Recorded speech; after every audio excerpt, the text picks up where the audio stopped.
कल सोमती अमावस्या है। निवेदन है, जिसके घर में क्लेश बहुत मचा हुआ है, या कोई पैसा खाकर चले गया, धन नहीं दे रहा, रुपया नहीं दे रहा, और बहुत मशक्कत कर लिए, हाथ जोड़ लिया, पांव पड़ लिया, रुपया नहीं दे रहा, तो काली तिल्ली को पानी में गला दीजिए और पानी में गलाकर उसको सुबह पीस लीजिए। सोमती अमावस्या के दिन सुबह पीस लो।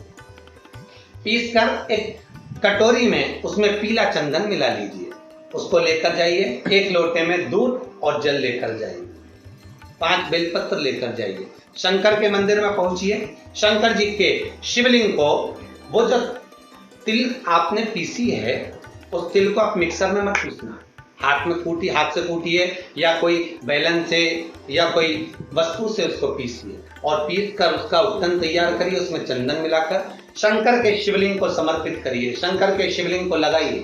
केवल शिवलिंग को ही नहीं, भगवान शंकर की संपूर्ण जलाधारी पर, जहां शंकर भगवान की बेटी अशोक सुंदरी है, कार्तिकेय जी हैं, गणेश जी हैं, उस पूरे जलाधारी में जहां पार्वती मैया भी विराजमान है, पूरी जलाधारी को समर्पित करिए।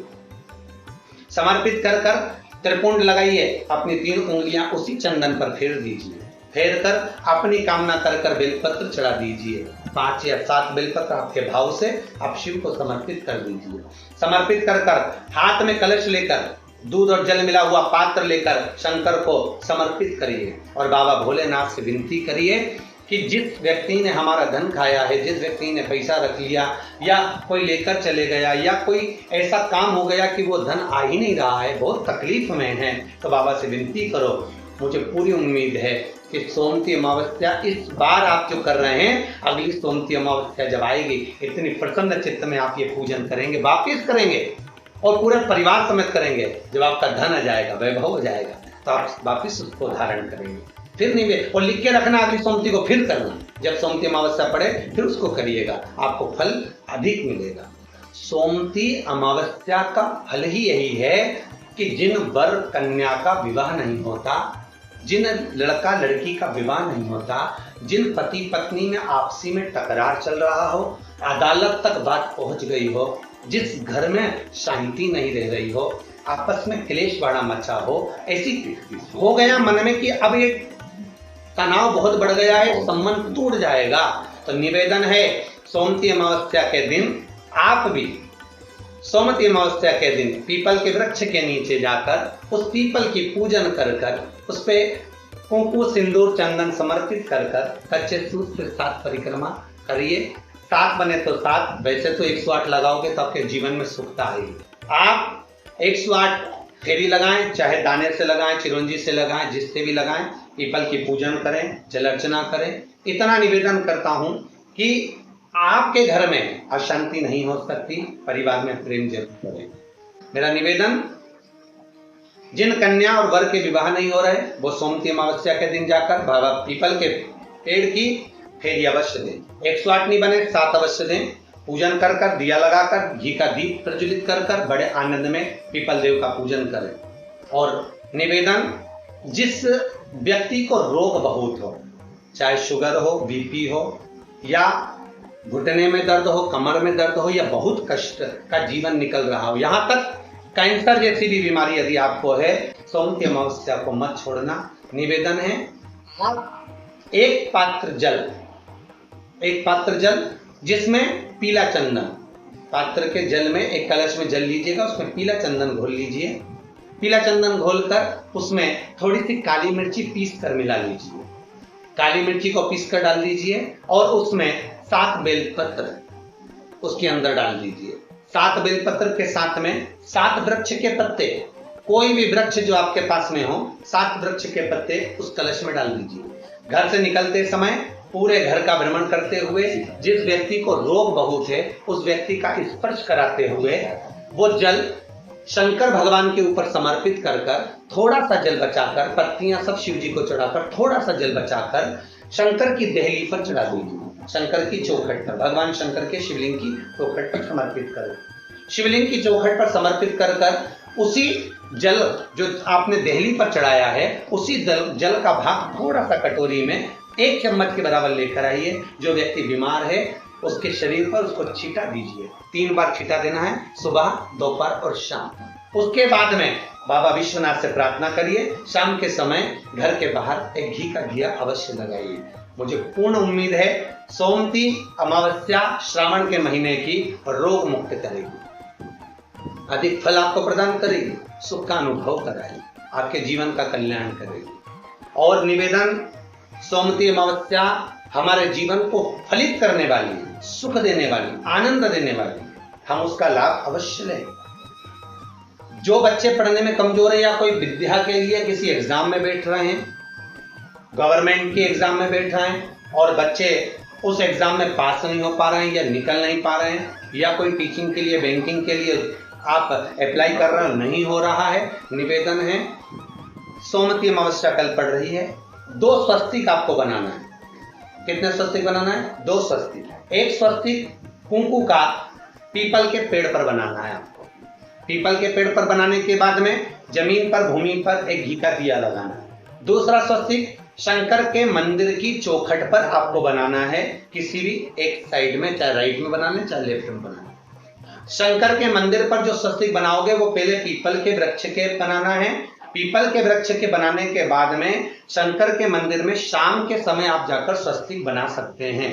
दोपहर से लेकर शाम तक कभी भी स्वस्तिक बनाएं और एक घी का दिया वहां रखता है। बस इतना याद रखना, पीपल के पेड़ के नीचे जो स्वस्तिक बनाओगे वहां जो घी का दिया लगेगा उसमें गोल बत्ती लगेगी, फूल बत्ती लगेगी। शिव मंदिर की चौखट पर जो दिया लगाओगे उसमें 2 बत्ती लगेगी, लंबी वाली, लंबी बत्ती 2 लगेगी घी की। वो बत्ती आपको शंकर के मंदिर पे दिया कहां रखना है? जहां स्वस्तिक बनाओगे उसी के ऊपर 2 बत्ती का दिया लगाओगे। उस समय पर दिए का जो बत्ती है उसका मुख अपनी ओर होना चाहिए और भगवान शंकर की चौखट पर प्रणाम कर कर, निवेदन कर कर, नमन कर कर आप आइए। आपके जीवन में सफलता प्राप्त होगी। आप जिस चीज की कोचिंग कर रहे हो, जिस चीज में उतरना चाहते हो, आपको वह फल प्राप्त होगा। शिव महापुराण के अंतर्गत या लिंग पुराण के अंतर्गत या नर्मदा पुराण के अंतर्गत, नारद पुराण के अंतर्गत हम जब सोमती का महत्व श्रवण करते हैं, कई बार आपको हमने शिव महापुराण में भी सोमती अमावस्या के महत्व को समझाया है। सोमती अमावस्या की कथा क्या है महाराज, अगर हम जाने तो उसके अनुसार, सोमती अमावस्या के अनुसार एक ब्राह्मण परिवार था और बड़ा आनंद में रहने वाला, बड़ा सुख में रहने वाला, भगवत चर्चा करने वाला और भगवत स्मरण करने वाला और भगवत स्मरण में सदा रमने वाला, दिन प्रति भगवान शिव की आराधना करना, दिन प्रति भगवान शंकर का स्मरण करना, दिन प्रति भगवान शंकर की चर्चा करना, भगवत स्मरण करते रहना। इनकी एक पुत्री थी, ब्राह्मणों की कन्या। उस कन्या का शिव महापुराण में सुंदर भाव वर्णन किया गया है उमाखंड के अंदर कि इस कन्या का विवाह योग नहीं था। इस कन्या के भाग्य में, रेखा में, हस्त रेखा में, मस्तिष्क रेखा में, चरण रेखा में कहीं भी इस कन्या का विवाह योग नहीं था। ब्राह्मण सेवा में लीन रहते, भगवान शंकर के मंदिर जाते, आराधना करते, देवी की अर्चना करते, भगवत भजन करते, कीर्तन करते, शिव अर्चना करते। एक बार श्रावण के महीने में ही क्या हम कहें कि विचरण करते करते श्रावण का महीना लग गया था और ये शिव के मंदिर से आए और अपने घर में विराजमान थे। ब्राह्मण परिवार अपनी बेटी को लेकर आए, शिव मंदिर से आराधना कर कर, पूजन कर कर, जल चढ़ाकर, अभिषेक कर कर जब घर पर आए हैं, बैठे, कुछ ब्राह्मणों ने आवाज लगाई, कुछ संतों ने आवाज लगाई, भिक्षाम दे, हमको भूख लग रही है। संतों ने जब आवाज लगाई, ब्राह्मणों के घर में से कन्या बाहर निकल कर आई और कन्या ने बाहर निकल कर आकर कहा, संतों आप हमारे घर में प्रवेश करिए, आइए। आसन दिया, बिठाया, बिठाकर निवेदन किया, संतों हम आपके लिए क्या सेवा कर सकते हैं। ब्राह्मण और ब्राह्मणी आए, निवेदन करा, नमन करा, प्रणाम करा। संतों ने कहा हमें बहुत भूख लगी है, यदि कुछ भोजन प्राप्त हो जाए तो हम आगे के लिए रास्ता बना लें और हम चले जाओ। ब्राह्मण ब्राह्मणी ने पुत्री से कहकर भोजन सिद्ध किया। सभी ने मिलकर भोजन बनाया, संतों को भोजन कराया। जाते हुए संत जाने लगे। ब्राह्मण ब्राह्मणी को देखकर यथा योग्य आशीर्वाद दिया। आशीर्वाद देने पर ब्राह्मणों ने एक निवेदन करा, ब्राह्मण ब्राह्मणी ने निवेदन करा कि हमारा केवल इतना सा निवेदन है गुरुदेव, संत देव, हमारी बेटी का विवाह नहीं हुआ, इसका योग नहीं बनता, इसका संबंध नहीं हो रहा, हमारी बेटी का विवाह करना। संतों ने उसी समय पर कन्या के हस्तकमल को जब देखा, कन्या के हस्तकमल को देखकर कहा कि इस बेटी के भाग्य में तो विवाह का योग ही नहीं है, इसका संबंध नहीं होगा, और मान लो यदि इसका संबंध हो गया, इसका विवाह हो गया, तो इसका पति जीवित नहीं रह सकता। इतने कठिन योग इसके हैं और इसका संबंध नहीं है। ब्राह्मणों ने निवेदन करा, कुंवारी बेटी घर में बैठी रही, यह कहां तक सिद्धता है महाराज, कुछ कृपा करिए। संतों ने कहा बस एक काम हो सकता है, एक शिव भक्तन, शंकर की भक्तन, शिव की आराधना करने वाली एक सोना धोवन है। वो सोना धोवन जो जिसका नाम है सोना और धोबी का काम करती है, कपड़े धोने के लिए जाती है, वस्त्र आदि धोती है और भगवान शंकर का भजन करती है। नित्य प्रति का नियम है उसका, शिव मंदिर में जाना, शंकर की आराधना करना, शंकर को जल चढ़ाना, समर्पित कर कर शिव मंदिर में पोछा लगाना, झाड़ू लगाना, बुआरी लगाना और शिव मंदिर को सुगंधित पुष्पों से सजा देना। सोना धोवन का एक नियम था। पूरे परिवार में शिव चर्चा करती थी, भगवान की आराधना में डूबी रहती थी सोना धोवन। संतों ने कहा यदि ये आपकी बेटी, आप ब्राह्मण तो हैं, ब्राह्मण कुल में जन्म लिया है आपने, पर आपकी बेटी जो शिव का भक्त है, सोना धोवन जो शिव की आराधना करने वाली है, हमारे यहाँ कितना सुंदर कहा कि दासों के भी दास यदि हम बन जाए, हम दासों के भी अगर दास बन गए, हम भगवान शंकर की सेवा करने वाले की ही केवल सेवा कर लिए। कितनी प्रसन्नता होती है जब सुनते हैं कि केदारनाथ लोग जाते हैं, अमरनाथ लोग जाते हैं, श्रावण के महीने में लोग अमरनाथ की यात्रा करने जाते हैं, तो कई लोग कहते हैं कि गुरुदेव हम जब अमरनाथ की यात्रा कर कर आए तो हमने देखा कि वहाँ बहुत भंडारे चल रहे हैं, लंगर चल रहे हैं, लोग नए नए पकवान अमरनाथ आने वाले यात्रियों को खिला रहे हैं, खूब सुंदर व्यवस्थाएं दी जाती है। तो यहाँ तो शास्त्र कह रहा है कि शंकर के दरवाजे की चौखट पर भी यदि कोई सेवा कर रहा है, बुआरी काट रहा है, कोई शिव के मंदिर की आराधना कर रहा है, यदि हमने उसकी भी सेवा कर दी और वो निस्वार्थ भाव से सेवा कर रहा है और उसकी भी यदि हमने सेवा कर दी तो शंकर प्रसन्न हो जाते हैं।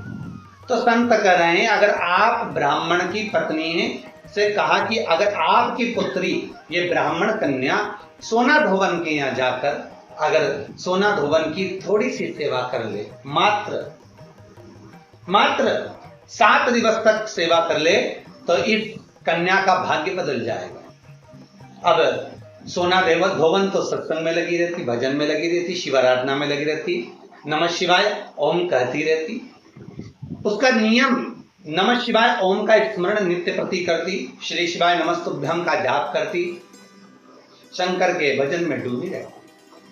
कन्या को मालूम पड़ा, माता पिता ने कहा बेटा सोना धोवन है, ब्राह्मण कुल में तुम्हारा जन्म हुआ है, तुम जाकर सेवा करो, हम भी कहते हैं, मना नहीं है, पर जगत क्या कहेगा। बेटी कहती है माँ यदि संत के मुख से निकली हुई वाणी सिद्ध होती है तो मुझे सेवा करने में क्या दिक्कत है, मैं सेवा करने को तैयार हूं ना। अब बेटी प्रातः में जल्दी उठ जाती और ब्राह्मण कन्या उठकर तुरंत सोना धोवन के घर पहुंच जाती। सोना धोवन की एक बहू और बेटा थे, सोना धोवन का पति था घर में। ये सब उठे उससे पहले ये घर में प्रवेश कर कर झाड़ू लगाकर, पोछा लगाकर, वस्त्र आदि धोकर और ब्राह्मण कन्या पूरे घर की बुआरी कर कर, दीप प्रज्वलित कर कर, सोना धोवन के दरवाजे पर दीप लगाकर और आ जाते। अब सोना धोवन 4 दिन 3 दिन निकले और 3-4 दिन निकलने पर बहू से कहा बेटा तो इतनी जल्दी जग जाती है, सारी सेवा करके पूरे घर का सफाई कर देती है, मुझे मौका ही नहीं देती आजकल। बहू बोली माँ मुझे तो लगा कि आप सुबह जल्दी उठते होगे। तो माँ को लगा कि बहू उठती है, बहू को लगा कि सास उठती है। दोनों ने विचार करा कि फिर अपने घर में आकर इतनी सेवा कर कर झाड़ू आदि बुआरी आदि कौन कर कर जा रहा, देखे तो सही। कौन कलश भर कर जाता है जल का शंकर जी के लिए, कौन फूल रख कर जाता है शिव जी के लिए, कौन बेलपत्र रख कर जाता है शिव जी के लिए, कौन इतनी सामग्री जुटा कर जाता है शंकर जी के लिए, कौन चंदन घिस कर जाता है शिव जी के लिए, मुझे देखना है। अब बहू और सास एक बार दोनों ने उठकर प्रातः में जल्दी देखा, ब्राह्मण कन्या सुबह आई, बुआरी झाड़ू लगा रही थी, चंदन आदि घिस रही थी, और सोना धोबन ने उसको देख लिया। देखकर उसके चरणों में गिर गई। सोना धोबन उस ब्राह्मण कन्या के चरण में गिरी, प्रणाम किया, नमन किया। बेटा, आप ब्राह्मण कुल की बेटी हो, आप मेरे घर में बुआरी काट रही हो, मुझे दोष लगेगा। आप ये क्या कर रही हो? आपसे निवेदन है, आप ऐसा न करिए, मुझे दोष लगेगा, मैं शिव की आराधना करती हूँ। कन्या ने हाथ जोड़कर निवेदन करा सोना धोबन से, माता जी, मेरे हस्त कमल में, मेरे भाग्य में पति का सुख नहीं है, मेरे भाग्य में विवाह नहीं है, पर मुझे संत ने कहा है, यदि शिव भक्तन सोना धोबन के अगर केवल सेवा ही मिल गई तो उससे तुम्हारा भाग्य खुल जाएगा, उससे तुम्हारे हस्त कमल में विवाह योग आ जाएगा। आप कृपा करिए, मेरे पिताजी ने जो वर ढूंढा है उससे मेरे पिताजी विवाह करना चाहते हैं, पर मेरे भाग्य में लिखा है कि विवाह के बाद भी मेरा सौभाग्य समाप्त हो जाएगा। आप कुछ कृपा करेंगी? क्यों नहीं, अगर मेरे द्वारा आपका हित होता है तो हित करने में क्या दिक्कत है? अपने माध्यम से अगर किसी का भला हो रहा है जरूर हो। सोना धोबन ने कहा, आपके विवाह में मैं पहुंचूंगी और अपना सौभाग्य आपको प्रदान करूंगी। संत ने कहा था मां कि सोना धोबन के मस्तक का सिंदूर यदि तेरे मस्तक पर आ जाएगा तो तेरा बाल भी बाका नहीं होगा। मां, ऐसी कृपा करिए, मेरा सौभाग्य बना दीजिए। जिस दिन कन्या का विवाह था उसके प्रथम में वर कन्या की मांग में सिंदूर भरे, उससे पहले सोना धोबन पहुंच गई। जैसे ही सोना धोबन ने अपनी मांग का सिंदूर निकाल कर जैसे ही उसी पल कन्या के मस्तक पर दिया, कन्या के मस्तक पर देते ही सोना धोबन का जो पति था, एक जगह पर बैठा हुआ था, उसका पति के प्राण निकल गए। क्योंकि सोना धोबन को लग गया था, सोना धोबन ने जाते जाते अपनी बहू से कह दिया था, ससुर का ध्यान रखना। प्राण निकलते से ही, जैसे ही मांग में सिंदूर दिया, सोना धोबन का मांग का सिंदूर जैसे ही हटा, हटते से ही सोना धोबन को ज्ञात हो गया कि आज मुझे लगता है कि मेरा पति नहीं रहा। नैनों से नीर बहा। सोमती अमावस्या का दिन था, जिस दिन उस ब्राह्मण की कन्या का विवाह हुआ था। धोबन सिंदूर देकर आ रही थी। धोबन का नियम था शिव की आराधना कर कर सोमती की फेरी लगाती। आज वही सोमती अमावस्या पड़ गई, और सोमती अमावस्या पड़ी तो जब घर से चली तो हाथ में कोई वस्तु नहीं थी। सोमती अमावस्या के दिन पीपल के वृक्ष की फेरी जो लगाई जाती है वो खाली नहीं लगाई जाती। चाहे कच्चे सूत से लगाओ, चाहे 108 आप हल्दी की गठान रख लो, चाहे आप कमल गट्टा रख लो, चाहे आप सिंदूर की डब्बी रख लो, चाहे आप दाग चिरौंजी रख लो, पर 108 वस्तु होना जरूरी है। सोना धोबन के हाथ में कुछ भी नहीं था। पीपल के वृक्ष को देखा, सोमती अमावस्या है और मेरा नियम है, मैं सोमती अमावस्या को 108 फेरी देती हूं अखंड सौभाग्य के लिए। लगा, उधर पति तो चला गया था।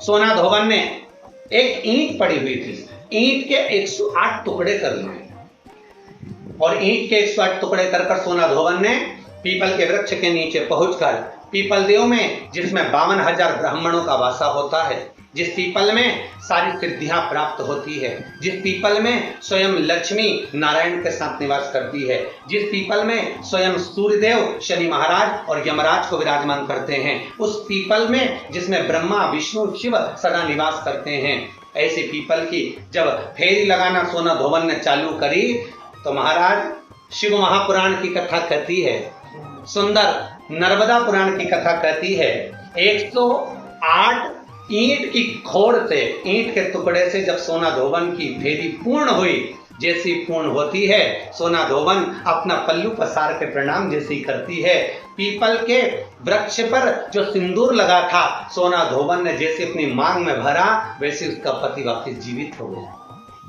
वापस जीवित हो गया। शिव महापुराण के अंतर्गत या लिंग पुराण के अंतर्गत या नर्मदा पुराण के अंतर्गत, नारद पुराण के अंतर्गत हम जब सोमती का महत्व श्रवण करते हैं, कई बार आपको हमने शिव महापुराण में भी सोमती अमावस्या के महत्व को समझाया है कि सोमती अमावस्या का महत्व क्या है, सोमती अमावस्या का लाभ क्या है, हम शंकर की कैसे आराधना कर सकते हैं, हम शंकर को कैसे प्राप्त कर सकते हैं, शिव को पाने का तरीका क्या है, और वो भी श्रावण के महीने में। सोमती साल भर में सोमती अमावस्या 1 या 2 पड़ती है, अर्थात भगवान शंकर मां पार्वती के साथ में निरंतर विहार करने के लिए श्रावण के महीने